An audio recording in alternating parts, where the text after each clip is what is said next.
ನೀರಿನ ಪೈಪ್ಲೈನ್ ದುರಸ್ತಿಗೆ ಗುಂಡಿ ತೆಗೆದು ಮುಚ್ಚದೆ ಬಿಟ್ಟಿದ್ದ ಪಂಚಾಯತ್ ಎಡವಟ್ಟಿನಿಂದ ಮಹಿಳೆಯೊಬ್ಬರು ಪ್ರಾಣ ಕಳ್ಕೊಂಡಿದ್ದಾರೆ. ವಿಟ್ಲ ಸಾಲೆತ್ತೂರು ರಸ್ತೆಯ ಕೊಳ್ನಾಡು ಪಂಚಾಯತ್ನ ತಾಮರಾಜೆ ಮಸೀದಿಯ ಬಳಿ ಈ ದುರ್ಘಟನೆ ನಡೆದಿದೆ. ಸೆಪ್ಟೆಂಬರ್ 10ರಂದು ವೈದ್ಯರ ಬಳಿ ಚಿಕಿತ್ಸೆಗೆಂದು ಆಕ್ಟಿವಾದಲ್ಲಿ ಬರ್ತಾ ಇದ್ದ ವೇಳೆ ಪೈಪ್ಲೈನ್ ಗುಂಡಿಯ ಅರಿವಿಲ್ಲದೆ ಆಕ್ಟಿವಾ ಗುಂಡಿಗೆ ಬಿದ್ದಿತ್ತು.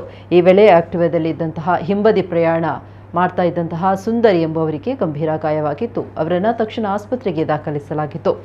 ಆದರೆ 5 ದಿನಗಳ ಕಾಲ ಗಂಭೀರ ಸ್ಥಿತಿಯಲ್ಲಿ ಆಸ್ಪತ್ರೆಯಲ್ಲಿ ಚಿಕಿತ್ಸೆ ಪಡೆದ ಸುಂದರಿ ಇಂದು ಇಹಲೋಕ ತ್ಯಜಿಸಿದ್ದಾರೆ. ಪುತ್ತೂರಿನ ದಾರಂದಕುಕ್ಕು ಎಂಬಲ್ಲಿಯ ನಿವಾಸಿಯಾಗಿದ್ದ ಇವರು ಸಾಲೆತ್ತೂರಿನ ವೈದ್ಯರ ಬಳಿ ಚಿಕಿತ್ಸೆಗೆಂದು ಆಕ್ಟಿವಾದಲ್ಲಿ ಬಂದಿದ್ರು. ಕೊಳ್ನಾಡು ಪಂಚಾಯತ್ ವ್ಯಾಪ್ತಿಯಲ್ಲಿ ನೀರಿನ ಪೈಪ್ಲೈನ್ ಪದೇ ಪದೇ ಒಡೆಯುತ್ತಾ ಇದ್ದ ಕಾರಣ ಅಲ್ಲಲ್ಲಿ ರಸ್ತೆಯಲ್ಲಿ ಗುಂಡಿಗಳು ನಿರ್ಮಾಣ ಆಗಿದೆ. ಈಗಾಗಲೇ ಹಲವಾರು ದ್ವಿಚಕ್ರ ವಾಹನಗಳು ಈ ಗುಂಡಿಗೆ ಬಿದ್ದು ಹಲವಾರು ಗಾಯಗೊಂಡಿದ್ದಾರೆ. ಕೆಲ ದಿನಗಳ ಹಿಂದೆ ರಾತ್ರಿ ವೇಳೆಯಲ್ಲಿ ದ್ವಿಚಕ್ರ ವಾಹನ ಸವಾರರು ಇದೇ ಗುಂಡಿಗೆ ಬಿದ್ದು ಅದೃಷ್ಟವಶಾತ್ ಗಾಯವಿಲ್ಲದೆ ಪಾರಾಗಿದ್ರು. ಕೊಳ್ನಾಡು ಪಂಚಾಯತ್ನ ಈ ಬೇಜವಾಬ್ದಾರಿಯಿಂದ ಇದೀಗ ಒಂದು ಜೀವ ಬಲಿಯಾಗಿದ್ದು ಸಾರ್ವಜನಿಕರು ಆಕ್ರೋಶ ವ್ಯಕ್ತಪಡಿಸಿದ್ದಾರೆ.